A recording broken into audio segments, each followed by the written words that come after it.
good evening, and welcome to this edition, the first edition of the Island Stats Football Show in 2025. Happy New Year to each and every one of you. Happy New Year to my co-host, Andrew Griffith and Garrett Punchy Dill. I'm your host, Earl Baston. And let me just say, gentlemen, it's been a weekend of, I guess, like the weather, cold, frozen conditions. And when you hear our picks, you'll see exactly what I'm referring to. But let's get a rundown of the results that have taken place this weekend. And we'll start with yesterday in the Premier Division. It was St. George's Colts 2, Devonshire Cougars 2. And then today, it was PHC Zebras 0, Paget Lions 1, Hamilton Parish 0, Devonshire Colts 2, Wolves 0, Dandytown Hornets 2. In the first division, it was Somerset Eagles 0, Boulevard Blazers 0, St. David's 0, Robin Hood 7, Somerset Trojans 1, Southampton Rangers 4. Well, gentlemen, we'll get to each and every one of these games, but let's start off with that yesterday match between St. George's Colts and the Devonshire Cougars. Both teams had quite a bit of layoff over the Christmas break, and we're probably looking to get out of the stables pretty fast to start the second half of the season. But assure the points at Wellington Oval. I mean, wind, rain, cold, everything for that match. Your thoughts on actually, Griff, let me start with you. Your thoughts on the Devonshire Cougars and their season thus far. Again, Devonshire Cougars are up and down. I think they had some key injuries to the striker is coming back on, but based on the form, I thought this was an evenly matched game because I've picked against Cougars at some points. I picked against St. George's.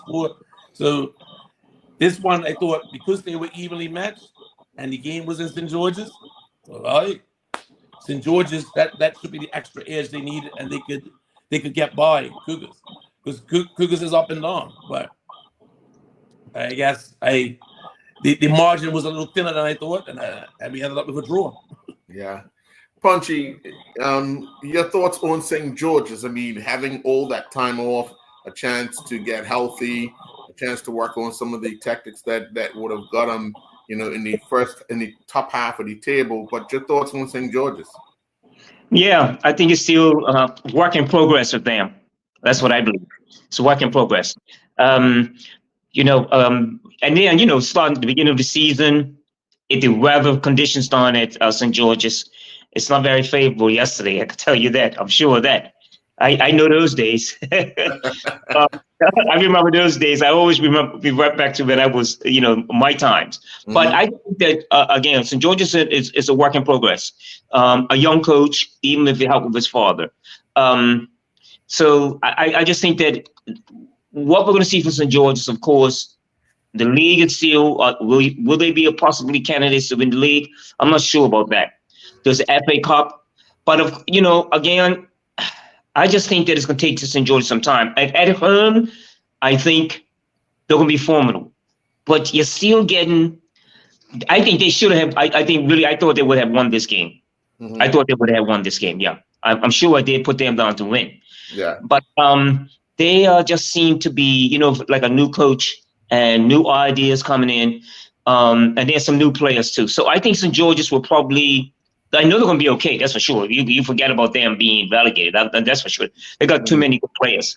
But I would think I'm not looking at them to be league contenders. No.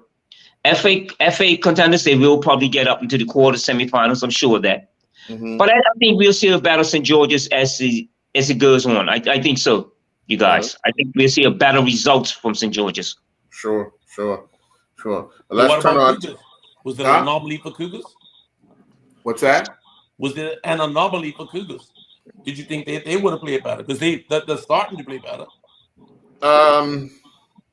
Like Punchy said, Devonshire Cougars have been up and down all season. Yeah. You know, they started off with a bang, and then things dried up for them, and you know, it's still things that the coach has to figure out with how they're gonna play the second half of the season. You know, they had the lead with some 7 minutes to go. They took the lead with 7 minutes to go, but then gave up a goal like 4 or 5 minutes later to end up with a draw. When they were probably thinking that they had the 3 points in the bag, but again, they're giving up goals. You know, that they probably will look back and say we shouldn't be giving up. They've scored 16 goals and given up 17 goals in the season so far. So, I mean, that for a team like Devonshire Cougars over the years haven't been giving up that many goals. When you talk about 9 games, you know, that's almost 2 goals a game. So it's uncharacteristic of them right now. And I guess Kwame's got some things to sort out, especially in the back for them. Yeah, I thought also, weren't they at one time, Connington was playing in goal? Wasn't Connington the striker playing in goal at one time? I don't know. He was actually playing in goal. Oh yeah. Yeah. And a couple of games before the season, before the Christmas break, when they were knocked out of the cup, he was playing in goal for him. Oh. So that could actually, you know, you can imagine, one of your strikers, your best strikers are playing in goal for you. Wow. One who's starting goal today for him. There are some question marks about Cougars that we could point to. I guess another team that I know won't be relegated. Of course, they won't be fighting for relegation. Yeah. But in terms of SEC is another team, SEC in progress, because I go back to what we were talking about earlier in the season. Kwame wearing 2 hats, you know. Yeah. That's not easy. That's not easy. You know, it's not easy. Right. Yeah. Well, let's turn our attention to today's matchups, and at PHC Stadium, where Paget picked up a 1-0 win. I mean, PHC coming off of that New Year's Day defeat to the Dendytown Hornets. Congratulations to them winning the Friendship Trophy. But PHC looking to get back on track. They're the defending league champions. But another miserable day for them, losing 1-0 with a first half penalty from Paget. Griff, you managed to see a bit of that game. How would you assess the Paget Lions performance? I think both teams, it was because of the win. It was a lot of win. It was a scrappy game. There was a lot of. I would say PHC normally play the ball around and very tactical, but because of the win, what happened? Kick it long. Other defense would get it, kick it long. It was a lot of ping pong, back and forth long, and the ball would go up with throw-ins and a lot of stoppages. It was a scrappy game. So I would say that, like, as PHC started to get a rhythm, you thought that they would score because they started, of the 2 teams, they started to knock it around a little better, but it never came off in the end, like, for them to get it. And even the penalty, it was like PHC had a lot of possession, and the ball was kicked long. Paget got it in the box. The defender took a little nibble at the striker. Referee Francis let it go. Advanced forward, took another nibble, and he fell. And everybody started wondering, like, was that a penalty? Francis gave the penalty. None of the players complained. Like, well, I guess it was a penalty, and that's the difference in the game. And they spent the rest of the game kicking back and forth, and it was very scrappy. But I think it's the holdover for Paget. Paget had one of the college players that was back. I was at the game, one of my friends, Dwight Prep, his son Bakari, and they played him in the center midfield, everything right for him. Youngster, was only 18. And he worked his socks off, and I think that's the extra little added oomph that Paget had that they won't have in a few weeks. So it's the knock one from the college players being earned. Sure. Punchy, I mean, after PHC lost to Dendytown on New Year's Day, your thoughts on them actually going into this game that you would have thought that they would have wanted to really, give something to the fans to start the second half of the season off, especially as being the defending champions. Yeah, I thought they would. I thought they would definitely have bounced back, and they were home. But that's a rivalry too. Yes. I saw the second. last year, just after in the second half of the season, I saw PHC and I watched the game between PHC and Paget up at Southampton, and PHC only won that by just in the last 10 minutes of the game. Yeah. So there's there's a rivalry going on, which we know about with PHC and Paget. But that's real. I was real surprised about that score. Maybe like Griff says, with the weather conditions, they didn't really play. You would have thought that they would have been a little bit more the better.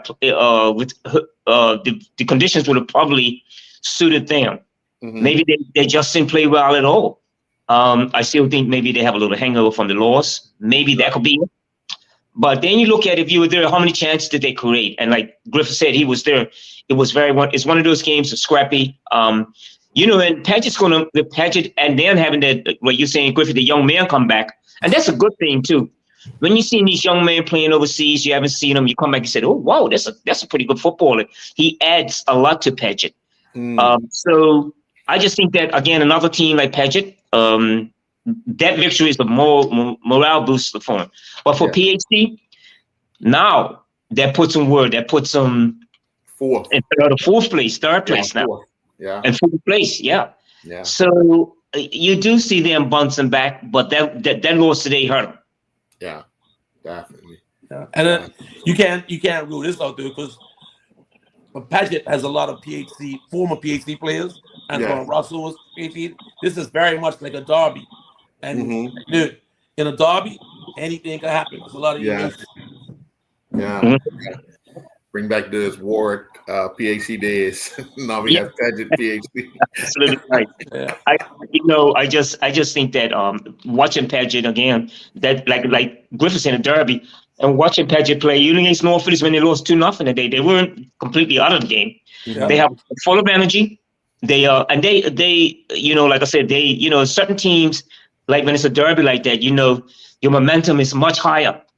And in that game and those conditions, they just fought, and that penalty out, and I think that point for Paget is very good.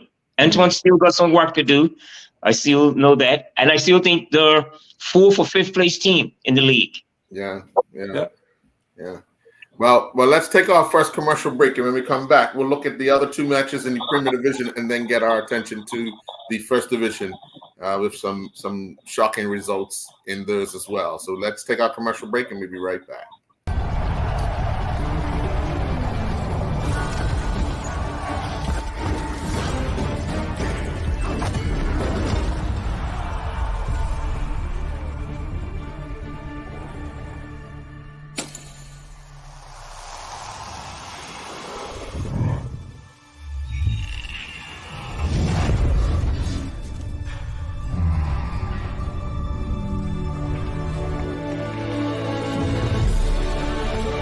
Putting down the weapons.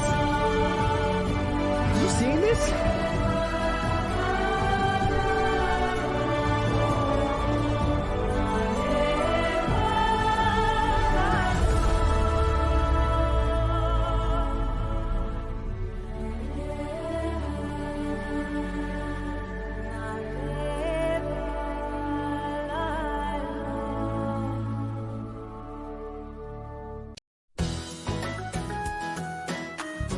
Kick off the new year with the hydration you need to keep moving. Recover 180 is organic hydration designed for today's athlete, packed with electrolytes and essential nutrients to fuel your active lifestyle. Whether you're hitting the gym, the field, or just staying refreshed, Recover 180 is your go-to recovery drink. Start your year strong with Recover 180. Lindo's, why go anyplace else?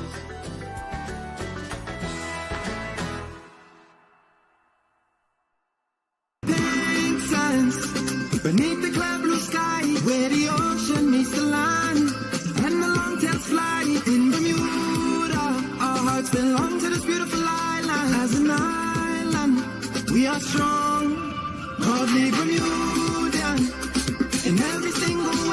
From the sunrise to the sunset, and every single day for over 135 years. It's been clear, Pages silence for leave from Union, bringing us near.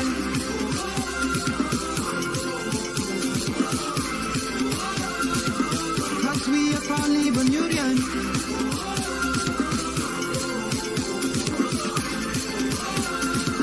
Digital is proudly Bermudian.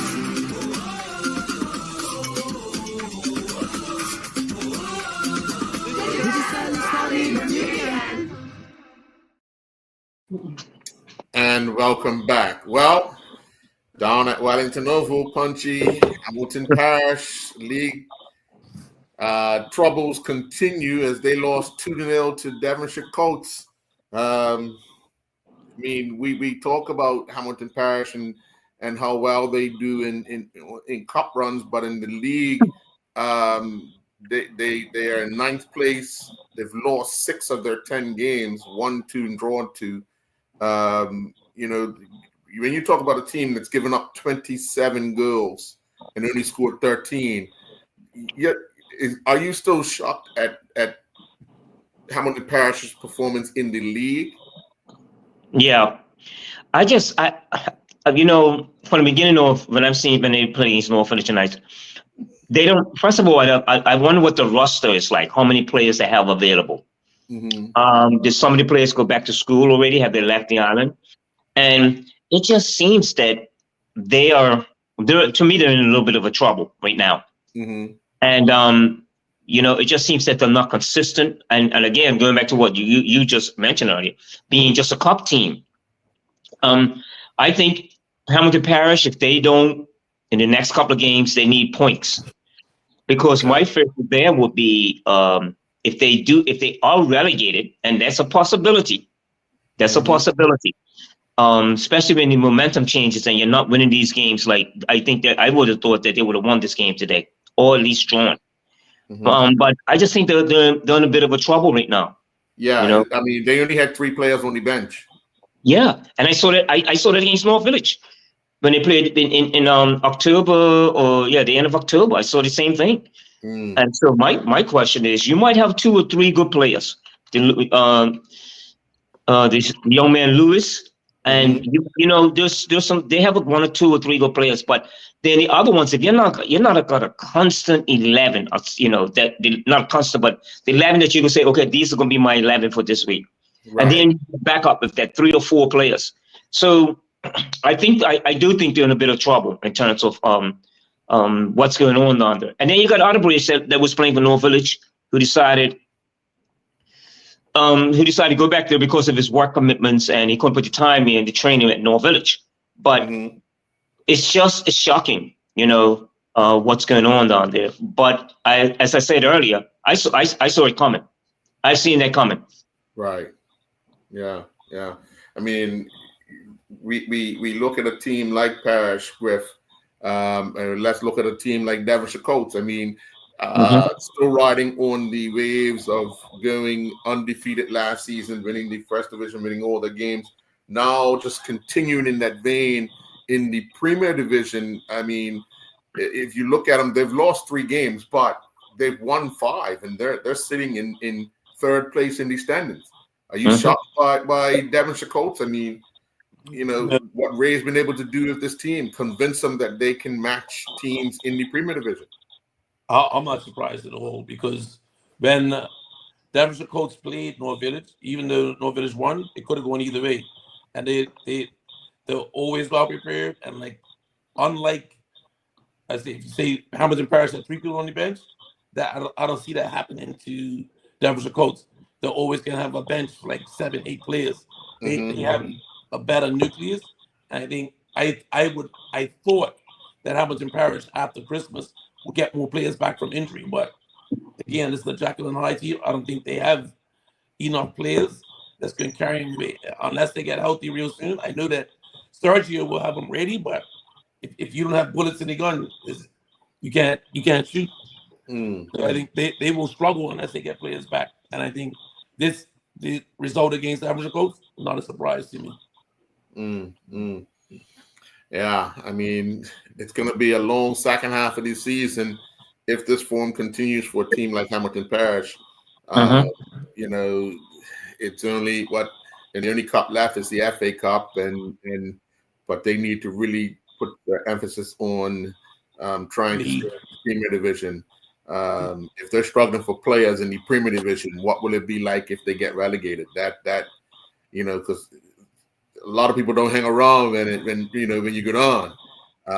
Mind you, a lot of these guys are from Hamilton Parish and have a lot of pride in the club, which bodes well for them. But a lot of the players are aging as well. So I mean, if you look at Nigel still playing in goal, what is he knocking on? What, 40? Yep. That's right. So when you start looking at that, eventually they have to find another goalkeeper. They have to find players that's going to take these guys who have aged somewhat within the team. They have to find replacements for them, and with such their youth program, such a big gap, there's years to come before they can get these other youngsters back on board. So it's worrying times for Hamilton Parish, but hopefully they can do something in the immediate future to change their fortune in the league. But we'll have to wait and see how that materializes. Yeah.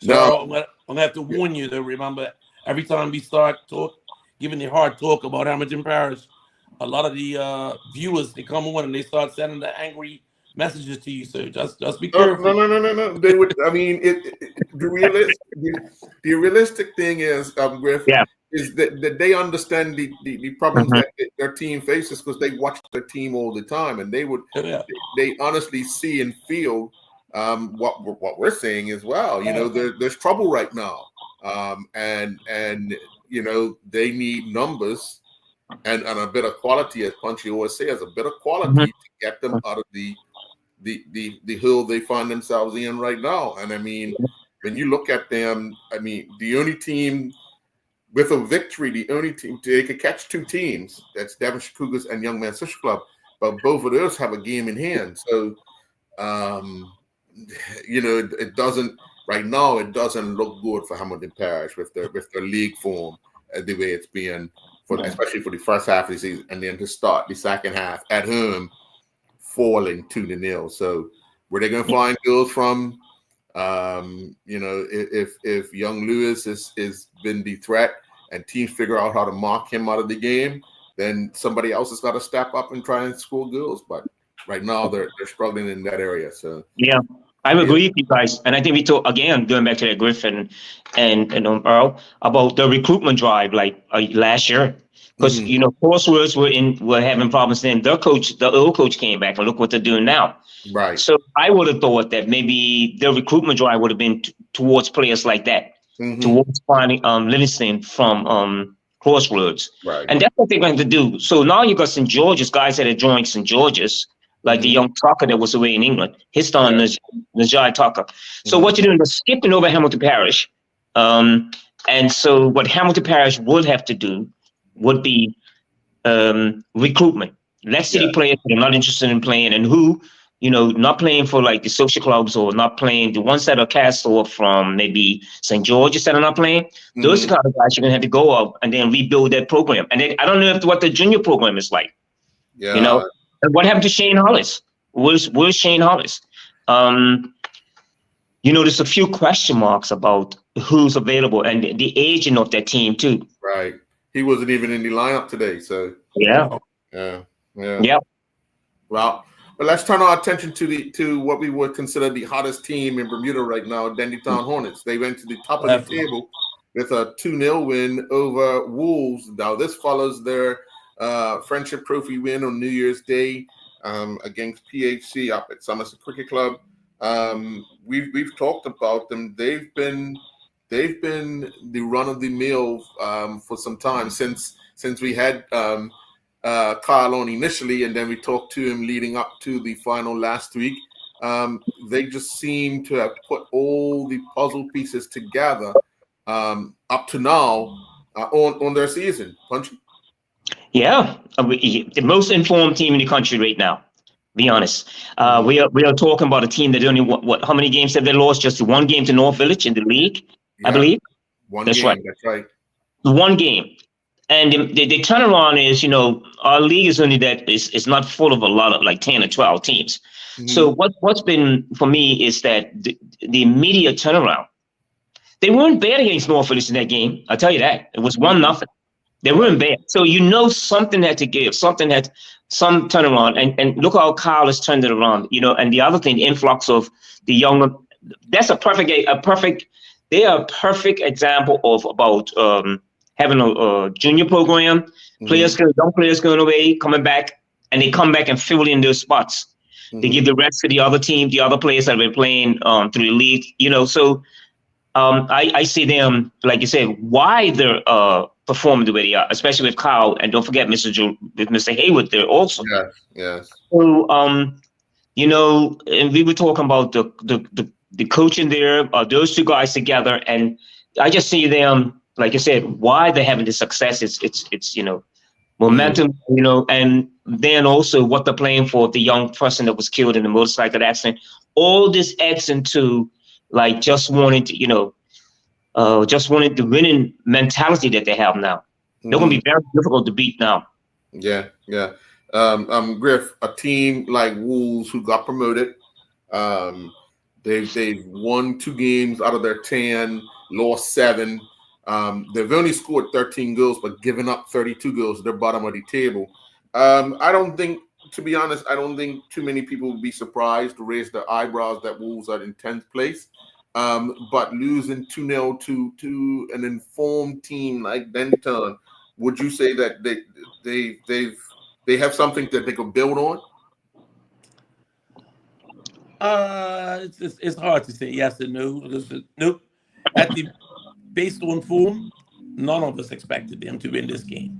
It's basically like it's not realistically to keep it as close as 2-0. Maybe that's a moral victory, but the players can't feel good about losing game after game after game. You need something. Like even if it would have been 2-1, you have to go like you trained all week, all over Christmas, and you still haven't produced anything, a goal. Like that's something to like get, and they don't have that. So it's not really a surprise. And again, going back to what Punchy said, a lot of this has to do with your youth programs and building. You need players in, and in some situations, with a lot of teams that have good youth programs, it's a positive because you have these players coming in. But it also, as these players grow and they go overseas, some of them go to play in academies, some of them go to play college or in other schools, high schools or whatever. So you lose them. That's what Dandytown went through a few years ago. They had a lot of players go overseas. It's happened to PHC, it's happened to North Village, it's everybody. So I think Dandytown is working through that, and they have now that nucleus that Kyle has had a bit of time to work with, and they're gelling. And I think they have to be the favorites, like for the league right now. Well, let me just give you this scenario. Dandytown are top of the table with 20 points, but their record is 9 games played, 6-1, 2 draws, and 1 loss. They scored 23, given up 8, and it's a goal difference of 15. Now North Village have 19 points. They've also played 9 games, 6 wins, 1 draw, 2 defeats. They've scored 24 and given up 9 and have a goal difference of 15. So the battle is on. The 2 teams separated by 1 point. North Village have 1 goal more, but given up 1 goal more. They still have to face each other. So it could be very interesting down the road. I mean, we're not counting out anybody else, but it looks as if these 2 can battle their way to the title. Yeah. It's going to come from these teams, and how they play each other will determine how the league goes. Yeah, but right now, that's what I'm saying. I'm getting back to Wolves before I go on to answer, also add to that. Wolves, again, I think Wolves' problem is, again, like I saw them and they lost 3-0 to North Village in the league, in that, I think it was a cup game. Yeah, or the league game. And I'm saying they weren't out of the game. They had a few chances. Their problem is scoring goals. Now, when you're not scoring, be a tough team to beat. Yes. And that's where they're lacking. They move the ball along with the new coach, what he's trying to do, but there's a lot of inexperience there. That's what I find out. And again, they have a good following, but their problems, and they have a good bench. They have a large bench, you know. Yeah. You would 5 or 6. Yeah, they have. So their problem is inexperience, and coach also, you know, how do you build it? How do you build a team like Wolves? For me, they should have been a hard team to beat. The work rate, the work ethic should have been work ethic, you know, very physical. That's what you have to think about with Wolves. You know, but getting back to Dennytown and North Village, yeah, that's going to be interesting because it's going to come down, I think, between those two. And the game is the next game between them, the league game. And you get the difference is not much difference. Yeah. But you know, the informed team is Dennytown. Right. And they'll be at home in that match. Right. I think I think they'll be away from that match. I think Yeah, so. it was switched around. Yeah, it was switched around. Yeah. Yeah. But you know, North Village has got to play Social Club, so that's going to be interesting as a league. And then North Village also The games in hand are interesting because North Village plays Social Club. That's and right. Dennytown played Devonshire Cougars. That's right. Yeah. So that's a real twister. And I think we're coming down to, like Griffith says, about these two teams who are in form. We're going to be, of course, North Village will be losing a couple of the youngsters going back overseas. Right. So and you have to look at North Village's record too. They've lost 2 games to who? They lost to Paget and they lost to Social Club. Yes. Yeah. That's interesting. So the hopeful thing for them is if and when Bernard Park reopens, they will have a lot of pride there to play there and want to win there. And I think that mentality combined with, you know, things that are going on at Dennytown, I think that's where they will get or drive that inspiration from. Yes, I do believe so. Yeah, reopen up the field would be a tremendous boost confidence for for the because they wouldn't want to lose that win. Yeah. So let's take our second commercial break, and when we come back, we will talk First Division. We'll be right back.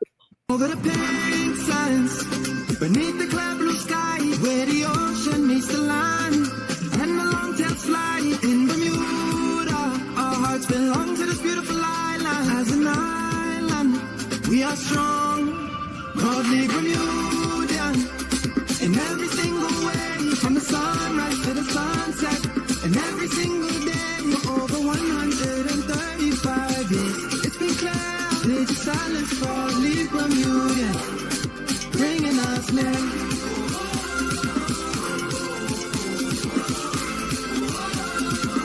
Cause we are proudly Bermudian.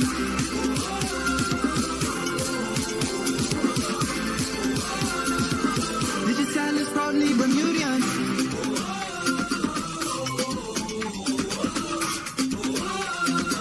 Digital is proudly Bermudian.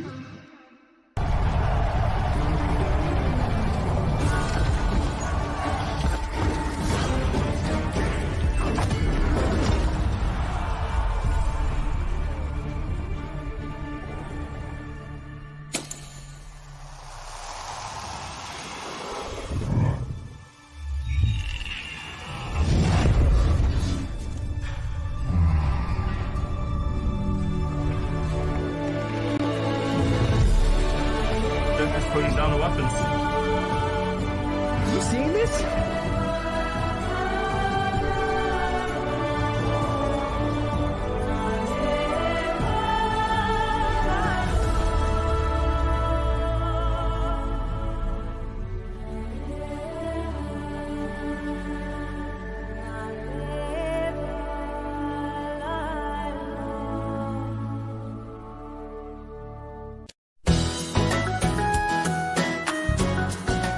This year, Lindo's is making it easier than ever to shop your weight with our brand new Drop It website coming to you on January 6th.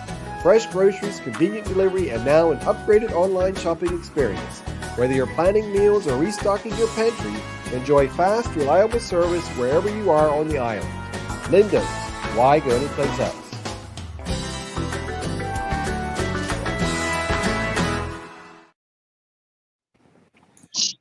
welcome back. Well, the Boulevard Blazers traveled west yet again. They went to the Somerset Cricket Club on New Year's Day and won the Shield over the Somerset Trojans. And this time they went as far as White Hill, and they took on Somerset Eagles. The game ended scoreless. Me personally, I'm shocked. As Boulevard of late, they defeated Somerset Eagles 7-1 on Boxing Day in the semifinal of the Shield. So I was anticipating at least a goal here or there, but to come away with a 0-0 draw, having just defeated that team about a week ago, 7-1, it's clearly a shock. But then again, you have to give some credit to Somerset Eagles for shoring up the defense, having given up 7 matter 10 days ago. Yeah. Yeah, I saw him. Actually, I had to go up in Warwick to do some business up in Warwick this afternoon. I saw the motorcade of Boulevard coming down past PHC. Quite a bit of people too. People hanging out. Usual thing to hanging outside. So I said, "Oh, whoa, they're still partying." So they're still having celebrations. So I think it's a little setback, but I know the mentality of the players probably. Probably had okay, let's go up there. We could probably win and effort. And maybe, like you said, also, Somerset was probably put in a good run today. But I think that's just one of those off days for Boulevard after that victory against Somerset, up at Somerset. Yeah, but it was an opportunity for them to really close in on the league leaders, Crossroads. They were able to close the gap to 2 points, but, giving up the opportunity to draw a level on points with Crossroads with a draw, a scoreless draw. Like you just indicated, maybe their attention was on celebrating the cup win on New Year's Day as opposed to taking care of business on the field on a day like today. Griff, what's your thoughts? I would agree with Punchy, because when I was on my way to the game at PHC, I saw the motorcade too, and it was lively. It was large, and they were celebrating. So at that point, I didn't know that they just drew the game. So maybe their mind was on the celebration, and they were still sipping the champagne. So the result is surprised me. Yeah, definitely. Yeah. My thing, I keep thinking about Boulevard, you guys, and I'm thinking, what's the mindset there, because again, with having the 2 players that we talked about last week, the Cox, and I think it's Arjumon and Darius, yes. Having them back. Okay, they haven't won something for a while, of course. But again, the mindset is when you are trying to compete and you're trying to win or at least be promoted. These are things that are very important. The mentality is very important for this particular type of games that you must win. So to ease the pressure when you get those harder games, when against, if you got to go down to play against St. David's. So these kind of games that I think that was very today, put everything aside and get these 3 points today against Somerset Eagles. And I thought, that's my take on that. I just think that, that was really a surprise, really so. Yeah.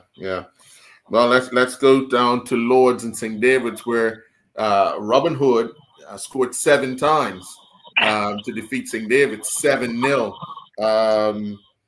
We've had the turn of the year, Punchy. Have the St. David's Islanders picked up their cricket bats and going cricket training now, or what you think? That's like, whoa! That's completely. That's like, whoa! Like 7 goals, and what happened? That's the new ball that got hit for 6. That's of it. Oh, that's a massive loss. I mean, that's just like, wow, startling to me. When I saw that, I was like, what? Am I really seeing that? So, again, this is what I'm talking about: preparation and mental preparation. Also, I'm sure that Robin will mentally be prepared. You got Sequoia in charge there. Look what they're trying to achieve. They've had some setbacks. Yes. Then we go talk about St. David's and. Well, not to cut you off, Punchy, but they had the benefit of having quite a few youngsters back from overseas as well. They in turn on Friday night won the under 18 cup with a lot of the players that are playing in the senior team that played in the senior team today. So, Right. they're riding the coattails of a lot of these young people who are benefiting from playing overseas. Now they're back to show what their talent has been. And with the players that they've had on island, just adding to the program. I mean, with Robin Hood's got a very young team in age, and they're still got some things to work out. But I think this will be a big confidence booster because remember, St. Davis were riding high for quite some time early in the season. And then to get, to concede 7 goals. Yeah. Yeah. It must- So then, if Right. Robin Hood has a lot of players that are hurt, eventually those players go back to school Yes. or wherever. So then, this game is an anomaly. It's an artificial win. Or do you think they carry this form over for the remainder of the season? Yeah, well, it's gonna be one of those things where obviously we're getting messages that they had 10 young players back from school. The starting age was under 20, which basically a lot of these players, as I said, they played on Friday night in the under 18 final. So they have a very young squad for now. How long they will be on island to continue the rest of the season, that's going to be something to say, but it's something to build on, and obviously Sequoia and the coaching staff have something to build on with the guys that are not playing and that are sitting on the bench, that they have to come in and try to keep that spirit going. I think you're absolutely right, you guys. I mean, the program, what they're trying to achieve over at Robin Hood is most of what you see there is developing young players, a lot of them going away for education, and so when they come back, you're talking about an abundance of young talent. Mm-hmm. And that in that division, and I'm sure a lot of them play overseas in the colleges too. Yeah. So they're getting experience. And so I marvel at what they're doing over there at Robin Hood, and I always say, like even last year, what they're trying to achieve. I'm sure promotion will be very good for them, but I think they're trying to reestablish a good junior program that feeds into the senior program. That'll be what they should do first, yes. Yes, and then also feeding those players into the national program. So I think that's a priority for them. Mm-hmm. But you can see success. I mean, 11 other players under 20. Yeah. Whoa, that's not bad at all. Not at all. Not at all. Yeah. So Then the final, what happens when let's say those players all go back this Yeah. week? What's the team look like next week? Very true. Yeah. Yep. That's the reality of it. Mhm. But the good thing for a team like Robin Hood, this is what they have to look forward to in the future if and when these players finish their college careers or whatever and they come back to Bermuda. This is what they have to look forward to if they stay with the club. We're hoping that some of these players get sort of contracts and can stay abroad and do even bigger and better things, and then possibly help, like Punchy said, the national team to grow. I mean, the more players that we have playing outside of Bermuda, getting that experience against competition that they don't normally see, bodes well for the national program. So it's that opportunity lies right ahead of us there. So I just want to talk about this because it's the thing that faces a lot of clubs, and there are a lot of the offshoots like Bascom and the Archers and all that. Club teams or all these other academies, they can spend the formative years from when players are like 12 to 20 developing them. They go away and come back and you know what? I want to go play with social club, and they're going, and you spent all that time dealing with growing them, and you lost them just like that. So it's a difficult thing. You're for development, but you also want to go for your club. So how do you balance it? The good thing that the Warwick Football Academy is now really affiliated with Robin Hood, so they're intertwining those players. Now, there was that connection between FC Bascom and BAA, But unfortunately, BAF pulled out of the league. But FC Baston still has an under 18 team. They have youth teams in the leagues as well. So it's just a matter of them really finding and latching on to a club like football, like Warwick Football Academy have done. And then you have players that filter into the team like that. That has been, I guess, what has helped Robin Hood to survive, merging with Warwick Football Academy. Yeah. So Very true. remember, way back in the day, it was a rule. If you developed a player through the junior ranks and he transferred to another club, that club had to make a payment to the club that he transferred for that development. Is that something that will be viable in today's world? Well, yes, but then all the clubs have to agree yet again. I mean, back then it was, they wanted to stop Vasco and hotels from taking all the players that you had done the homegrown and done all the work with. Then when you started seeing the homegrown clubs doing it, everybody just stopped talking about it. Yeah. So, how do we manage that? How do we look at it? You know what I mean? Because hypothetically, now you have people paying for their young people to be involved in a club. So is the club investing in the player, or is the parents investing in the player at the club? Good discussion. Good question. And Griffith, good. I mean, because I think, let's say, as I continue to just keep abreast of the amount of teams that go overseas to play in tournaments, it's actually Andrews, the Bascom's, and the Warwick Archers that are usually. And then it was Dendytown that went to a youth tournament also, and most of the time they've been doing very well. Mm-hmm. So that is a debate also, investment. That's what we're talking about, the boulevards, and what's the junior programs like? Who's, let's say they have a good success this year. What happens to them next year? Right. See, right. And again, Griffiths, what you said, how do you protect the club after you've invested in this kid? When he comes back and he gets 18 and 19, he says, look, I want to play up in that division. I don't want to just be at Robin, who is just just development team. But I think maybe we're jumping the gun here. Maybe I think Robin Hood has got the sights on promotion to probably say, listen, when they do come back now, we've got something in place now that we will be competing with the North Villages and the PHCs. Right. Yeah. Well, what I'm referring to is like Robin Hood is something very good going. If they have 11 players that are in from school in 2 or 3 years, let's say 8 of those players get picked off or enticed, or they want to go play with their friends at other clubs. Where does that leave Robin Hood after they invested like the last 5, 6, 7 years on those 11 players? But again, it comes down to this. When you say investment, right?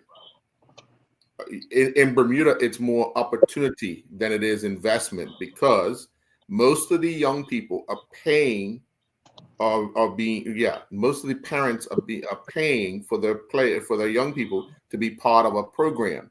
So it's more of the investment of the parent than it is the club itself. The club itself is benefiting, but they're offering the opportunity for the player to play. But actually, it's actually the other way around nowadays. That because of how much does a parent have to invest for their young player to play for North Village? So is North Village investing in them, or is the parent investing in the young person? I think it's maybe like, was it 400, 300, 400? Okay, so is North Village investing the 400, or is the parent investing the 400? I think you're glossing over what the investment is. It's not just North Village is offering the opportunity to play. Right? No. It's not just the opportunity, but you have to have the coaching and the technical staff and the structure in place so that the experience helps that player to grow. And that, like, you can go to some places, they just throw the ball out there and little kids are running around. Like, you need the structure to develop the technical ability. You can't gloss over that. I think you're right. I think both of you got, probably touching on those subjects that need to be discussed further too. Yeah, Because I agree. let's say, for instance, we're talking about recruitment for Hamilton Parish, and the Mhm. point you brought up, right? He comes back he's been playing for Robin Hood, developed. Now he wants to play somewhere else, or he's, says, I want to really get to play up in the other league. So, and Robin Hood is still down. So then it would be, so what would Hamilton Parish have to offer this youngster? That's what we're getting. I'll be talking about something like that, where you say, look, let's go for these 3 players, the 18. Let's see if we can recruit them. Right. That's open for discussion also, because I think that's what's going to have to happen with certain clubs. Yeah. If these youngsters come back, and some of them stay overseas, don't come back. Right. So, Right. it's something. It's definitely something that we on the outside can discuss and debate. Yes. But it's got to be one of those things where on the inside, the clubs have to decide what is best for them, as Griffiths put, in their investment in a player. That's right. Yeah. That's But even that's okay. I agree with that totally. But we all know of the situations out there and different scenarios where Oh yeah. the clubs can do whatever, but you have a particular fan in the US, they will call them boosters. Right. What you need to come play for my team? All right, you want a bike and a tour, done, and they leave. That's outside the boundaries of the club, outside of BFA, and I don't care whatever 7 years this club invests in you, I'm over here. Right. And that happens. Yeah. We've seen it, and it continues on today. So yeah. The final first division match, and the scoreline, I know when I said it raised eyebrows, because Southampton Rangers defeated Somerset Trojans 4-1 at the Somerset Cricket Club. Somerset have lost, I want to say this is their 3rd loss at home. Because they lost to St. David's and they lost to Boulevard. Now they've lost to Southampton, and they lost to Boulevard in the final. So 4 losses at home. Punchy, back in the day when you were playing, that was almost unheard of in 4 seasons, isn't it? It's amazing. That was a 4 seasons. You're right.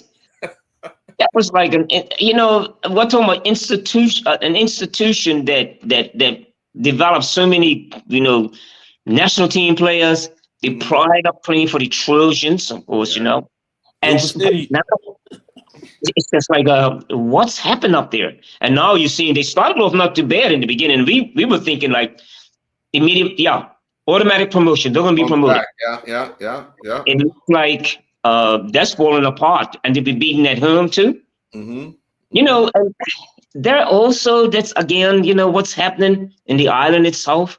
Yeah. A club like that. What's a junior player? They have a junior program. Yeah. They have a junior program. Yeah. But if they final as well. That's right. And so what I'm saying is, they go away to school, go to college, they come back, and things change. The mentality is changing a lot. I think that's what's happening up in the West End altogether. Not only in Somerset, but I think in the West End. Yeah. And of course, a team like Rangers, who have been so unpredictable, but at the bottom of, sitting at the bottom of the table, they managed to scrape off the bottom with this victory, just 2 points ahead of Vasco. But this is only the 2nd win of the season. I mean, a few years ago, they were in the Premier Division as well. So here you have 2 teams that, you look at and say, oh, well, you're used to hearing their names in the Premier Division, and you see them, struggling in the First Division, Griff. Yeah, again, this is like you said, it was a surprise when we saw it, because Somerset is a Jekyll and Hyde team. 1 week they're up, they're down, and they're making cup runs and all. I don't know, but I have to maybe these students that were here for Christmas have gone back, because No, they're still around. they're still here. Still. This is even more shocking. So, then, if that's the case, that means Rangers is gelling, and a lot of the stuff that they have going is coming to fruition, and maybe we should expect more results out of Rangers like this. My question is, will we expect them, because sometimes we still have a place in our hearts for Somerset Trojans, the good days of the Somerset Trojans. But are they really got quality there now? Is there real quality there? Can you say that we thought that with the early results, that they're going to be title contenders? In certain areas, yes, they have quality. They have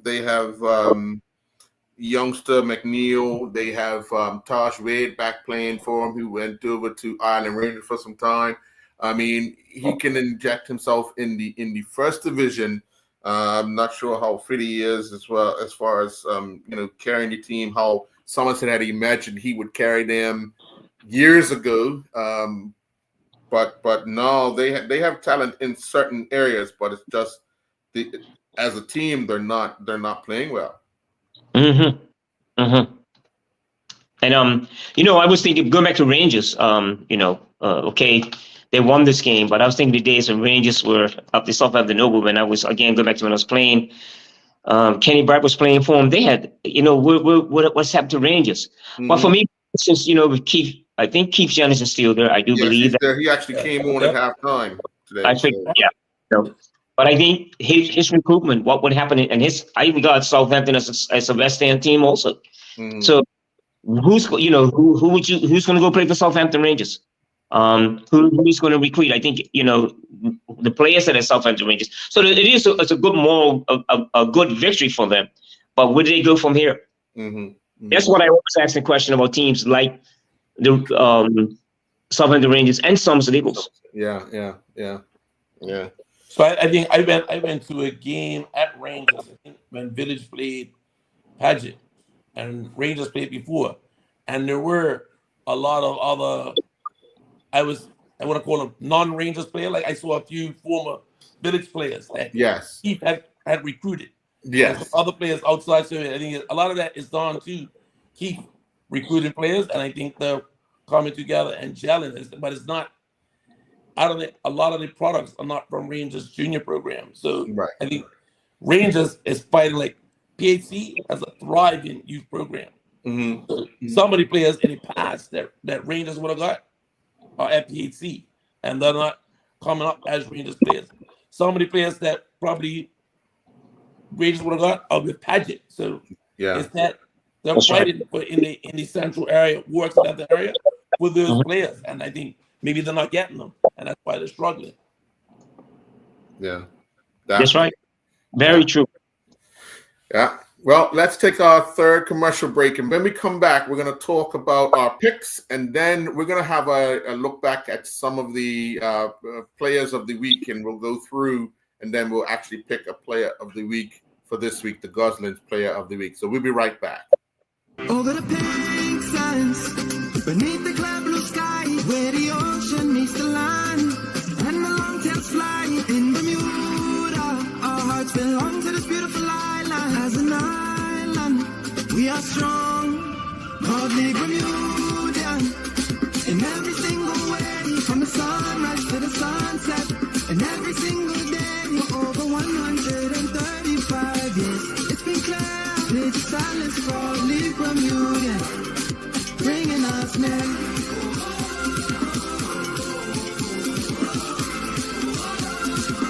Cause we are proudly Bermudian.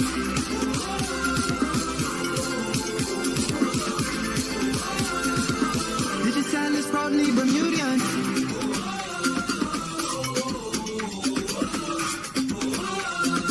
Digital is proudly Bermudian.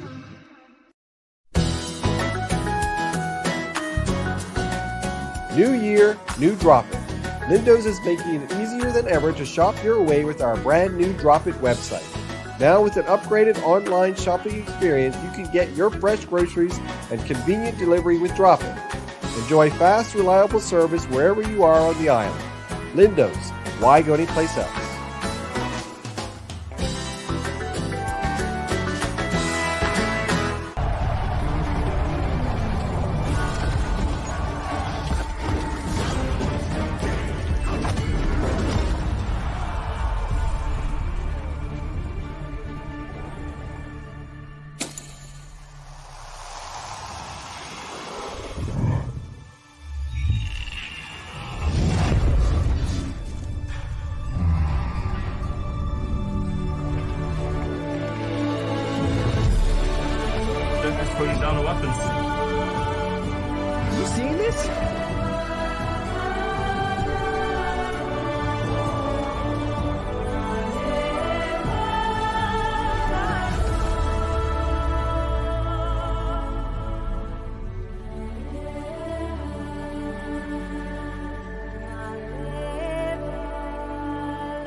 And welcome back. Well, last week we didn't do the picks, but we did over the weekend have our picks submitted for these past weekend games. So let's just quickly go through the list. St. George's Colts and Devonshire Cougars. We all took St. George's Colts to win that, and that ended 1-1. Hamilton Parish and Devonshire Colts. Punchy and I took Hamilton Parish. Griff, you took Devonshire Colts to take a 1-0 lead. Wolves and Dandytown, we all took Dandytown. So Punchy and I had 1. Griff, you had 2. PHC and Paget, we all took PHC, and none of us got a point there. St. David's and Robin Hood, we all took St. David's. St. David's lost 7-0. Somerset Trojans and Southampton Rangers, we all took Somerset Trojans. And then it was Somerset Eagles and Boulevard Blazers. We all took Boulevard Blazers. So at the end of the day, Punch and I finished with 1. Griff, you finished with 2. So Wow. Hey, in the land of the blind, the one-eyed man is king. that's what we'll do is we'll start this, because now that all 3 of us are here, we'll start to see who wins the second half of the season. So we'll start with matches that'll take place this week, and on Saturday, Hamilton Parish host PHC Zebras. I'm gonna go with PHC. Hamilton Parish's league season has been in trouble for quite some time, so I'm going to take PHC. Punchy? I'm gonna go the same route, Earl. I'm gonna take PHC with that. I don't see Hamilton Parish bouncing back on this. No. Yeah. Griff? Easy pick. You got to fear the wounded zebras. They're going to stomp on some peppers. Governor what? They're going to stomp on some peppers. Okay. Easy pick. Okay. Saturday night at BAA Field. It's going to be Dandytown hosting high-running Devonshire Colts. Punchy up first. Earl, it's not even going to be. I think Dandytown a little bit on this ride they're on now. Mm-hmm. This momentum, I see them beating Devonshire Colts. Okay. On Saturday night, yeah. Griff? Where's this game? BAA. You know what? I'm going to be brave. I'm going to pick a draw. Wow. No. I'm taking Town. They are the hottest team right now in the Premier Division, and I think they'll still have players here for this particular game. So I'm gonna take Dandytown. Griff, you're up. On Sunday at Police Field, Social Club host Wolves. I'll take Social Club.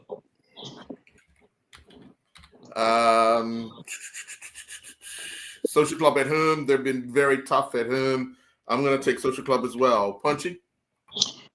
You guys, I think this is a difficult one, but I still have I think Wolves are still got something, but I'm gonna go with Wolves for this one, you guys. Okay. I think, yeah. Okay.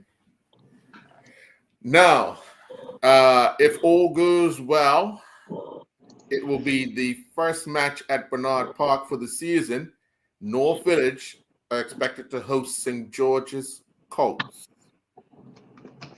I'm going to take North Village because they have to win if they want to stay in the running for a league title. And they'll have, if the match does come off, they'll have that pride at Bernard Park that we talked about before. So I'm going to take North Village. Punchy? Oh well, this is you know where my heart belongs. You know where my. But I'm gonna tell you, the last couple of years that St. George's have come down there, I think they have acquitted themselves well Yes. with the pitch. But if the opening of this pitch, I think I'll give the edge to North Village for this one. Okay. Yeah. Griff? If the field's the first game on the field, I'll say Jonte Smith had this can come out blazing. This is a game against his old team. I think it's gonna be up for it. So you're taking the Rams as well. Yes, sir. Okay. Now there's a game that's going to take place next Tuesday, and it is Devonshire Cougars taking on Paget at Devonshire Rack. Punchy, you're up. I'm gonna go Cougars on this. I think a home game next Tuesday night. Am I right? Yep. I think I'm going with Cougars on this. I think it's gonna be. They're gonna probably settle down. They're gonna probably do some more training. Probably gonna get whatever's been troubling them. I think they can fix. Even coming away with the draw against St. George's. Yeah. I think Cougars. Yeah, next Tuesday night they're gonna put that right. I think they will get the battle of Paget out there. Okay. Griff? What date's this game? It's not Tuesday coming, the following Tuesday.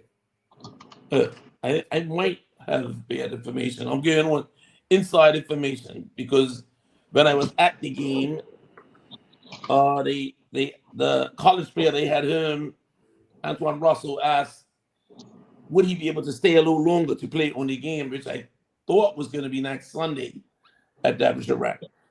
So No, the new schedule that came out has the game being played on Tuesday. all right. So if they don't have the college player, I'll go with Cougars.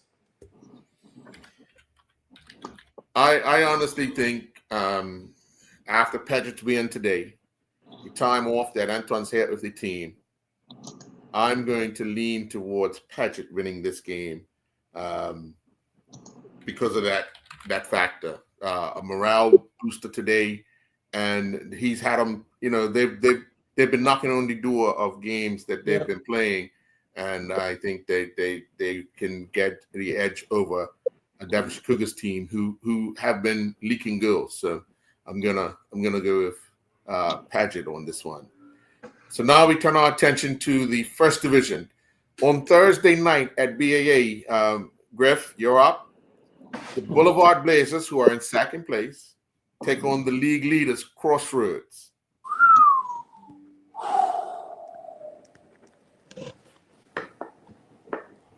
You got a hard one. You know what? I'm gonna be bold again.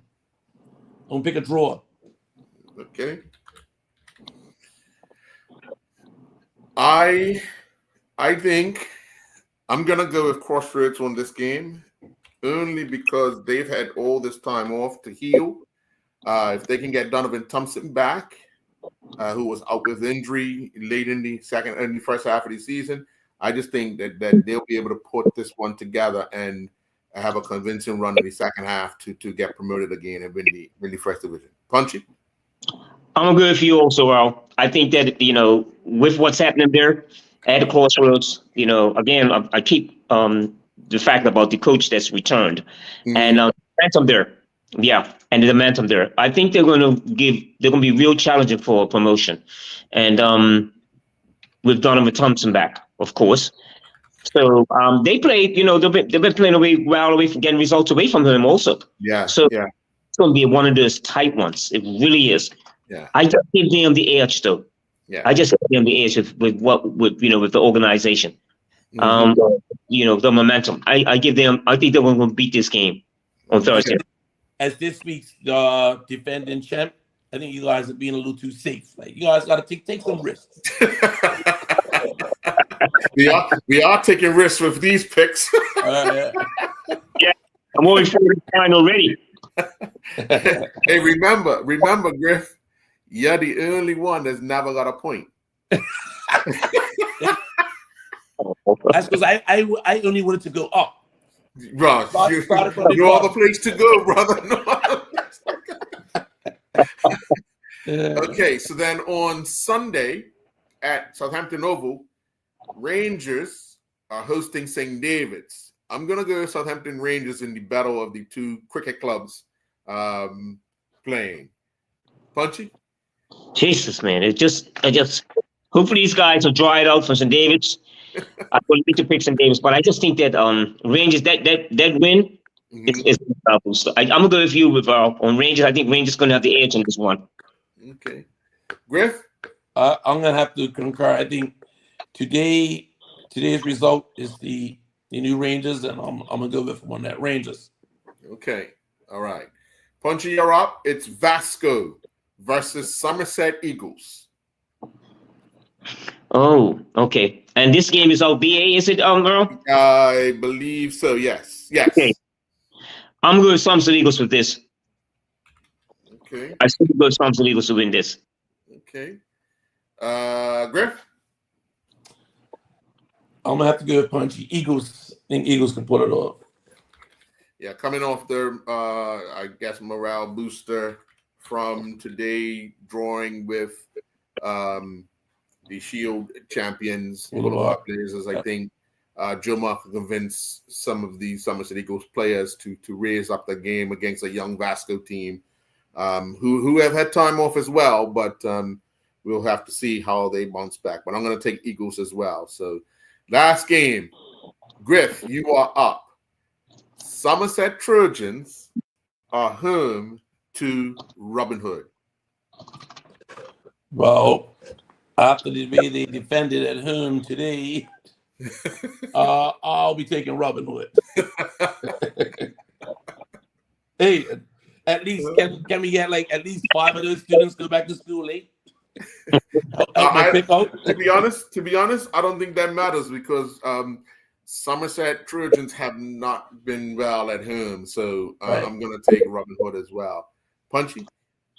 Well, you guys, I'm gonna follow suit. I think I'm gonna take Robin Hood in this one also. Okay. It's It's just been the Somerset Trojans Yeah. form that would be concerning, and until they convince us something different, then obviously I'm pretty sure if they had to vote on it too, they'll pick Robin Hood as well. Robin Hood.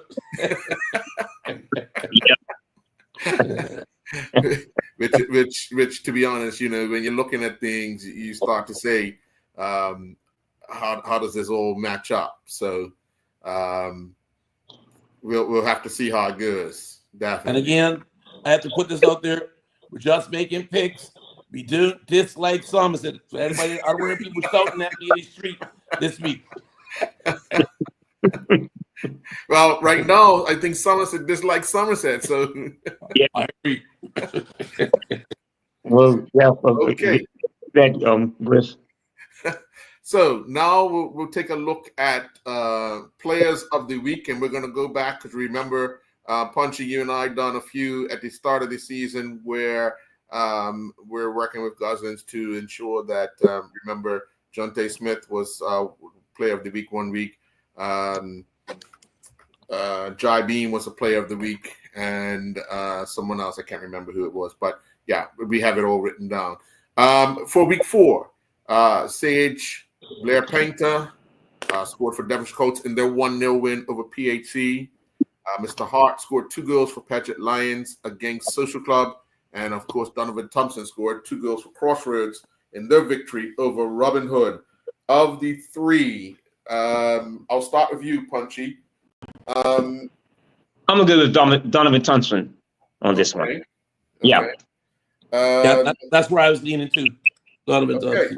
So we're gonna go with Donovan Thompson as the week 4 player of the week. Let me just ensure that goes that way. Okay. And then week 5, we had Cash Hole scored for St. George's Colts in their 2-0 win over PHC. Aaron Spencer scored 2 goals for Crossroads over Somerset Eagles. And Ernest Trott, Boulevard Blazers, he scored the winner for them against Robin Hood. I'll start with you this time, Griff. Of the 3, That St. George's Colts being of a PhD was a shocker. So we'll go with Hall. I looked at the performance of St. George's that week as well, and picked Cash Hall. Punchy, who would you have picked, or who did you pick? Let's follow suit with you guys. As soon as the name was mentioned and the goals against PHC, and they beat PHC at PHC too, didn't At they? PHC, that's right. Yeah, yeah. I'm going to catch all also for that. Okay. So week 6, we had Jai Bean scored 2 goals for North Village against Wolves. Kamali Davis had 4 assists for Devonshire Cougars in their 5-0 win over Hamilton Parish. Taj Wade scored 2 goals for Somerset Trojans against Somerset Eagles. Keno Birch scored for Devonshire Colts against Social Club. And Tomiko Godo scored 2 goals for Dandy Town against the Paget Lions. I will go first. I was taking or leaning towards, it was a toss-up between Kamali and Tomiko Godo, but I leaned more towards Tomiko Godo for his 2 goals for Dandy Town against Paget Lions. Punchy? Yeah, I'm again. I was, as soon as his name came up, I thought, he's really performing this year. His performance as a captain also. Kyle last week. So I'll go with Tomiko also. Okay. Griff?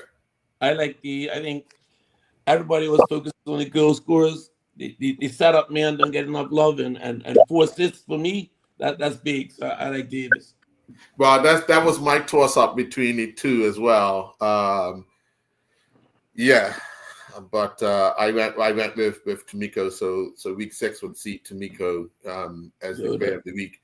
Week 7, Julian Carpenter scored a stoppage time winner for Paget Lions against North Village Rams. We remember that up Southampton Oval. Cash Hall scored a hat trick for St. George's against Devonshire Colts. And Alexander Raymond Lipinski scored 2 goals for Robin Hood against the Somerset Trojans, and that was down at BAA. So, Punchy, you're up. Carpenter, Hall, or Lipinski? I'm going to go with the young man from Robin Hood. Yeah. Okay. I'm going to pick him as the player of the week, yeah. Okay. Griff? I was at the game where Carpenter got the stoppage time winner against North Village, and the place erupted and went crazy, but I can't overlook a hat trick. Oh. I was saying to myself, please, because I picked Hall as well. Yeah, I said, if he picks Carpenter, we have a 3-way tie. So congratulations to Cash Hall.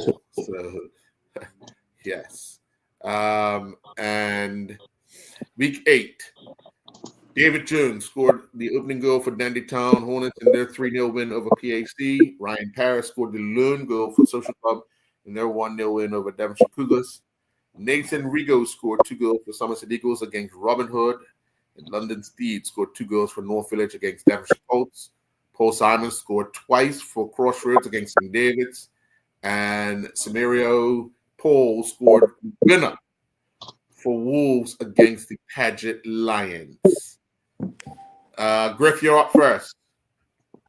You know what? I like the Wolves haven't had much to cheer about this season, and that's very decisive to get the winner against a good Paget team. So I'll go for the Wolves player. Okay. Punchy? I'll put Griffin on that one as soon as I'm going with the Wolves player also for player of the week on week 8. Okay. All right. Well, okay. So we'll congratulate the Wolves player Paul for being the player of the week. And then week 9, David Jones scored 2 goals for Dandy Town in their 5-1 win over St. George's. Mr. Hart scored 2 goals for Paget Lions against Devonshire Colts. Mr. Henry scored 2 goals for Devonshire Colts against the Paget Lions. Remember that game ended 2-2 at Police Field. Justin Bell scored a hat trick for Hamilton Parish against Social Club, and Shaquille Deal scored 2 goals for Boulevard against Southampton Rangers. So Jones with 2, Hart with 2, Henry with 2, Bell with a hat trick, and Deal with 2. Griff, you're up first.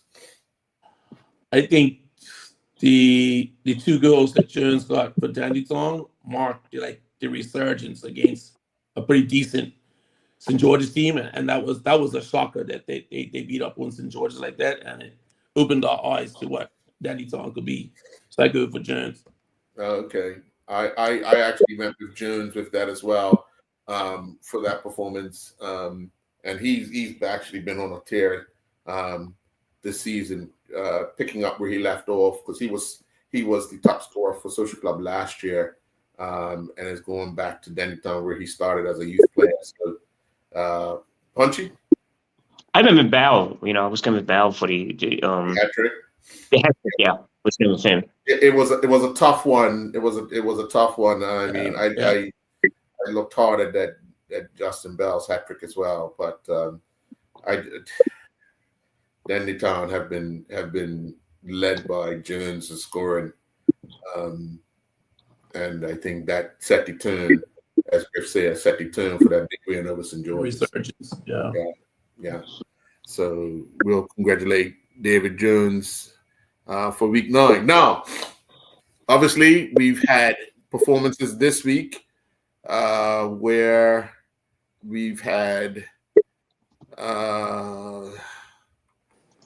who did we have in this week that we could look forward to? In the Dandytown game, David Jones scored 2 goals. In the Devonshire Colts game, the win over Hamilton Parish, we saw Daniel Bull and Mr. Henry score, Shamal. Mr. Hart scored the lone goal from the penalty spot for Paget over PHC. We had in the Somerset and Rangers game, we had young Kevin Douglas scoring twice for Rangers. In the Robin Hood game, we had Hayden Dill scored a hat trick for Robin Hood in their win. Standing out for you, or I'll go first. I will go first. I will say the standout player for me has been was Hayden Dill's performance, leading Robin Hood to that big victory over St. David's. As we know, Hayden is over in the UK playing. He's back for a period, and I just think he's shown what he's been able to do over the Christmas break, especially in the under-18 tournament, as well as playing for Robin Hood. So I'm going to say Hayden Dill. Punchy? I will go with you, Earl. I'll go with that. It's really nice to hear that this young man, so many of our young players are doing good overseas, and to come back to be rewarded, I think, I will go with him also. Okay. And Griff? Before I do my vote, I'd like to give a special mention to because I went to the Paget game, and the young players I said I went to watch. Bakari Fabric is 18, and he played 90 minutes in the center midfield, and they worked him. So I think he did well to play in that game, and they came over 1-0 win. But I have to agree with you guys. Deal for this week. Okay. All right. Well, gentlemen, I want to thank you very much for joining this week. The football show will be back next week, Sunday, with another edition of the Island Stats Football Show. Enjoy the rest of your Sunday evening, and good luck in the picks. Hopefully, we can. I expect to return next week as the 2-time defending champion of the picks next week. Good luck with the 2 draws you picked there. Hey, you guys, your ears are going to prick up when I get one of those draws. Well, I don't see a draw to Saturday night. Let's put it like this. Yeah. I got you on that. Stay close to your phones on Saturday night. All right. Have a good night, gentlemen. Thank you very much. Thanks a lot. All righty.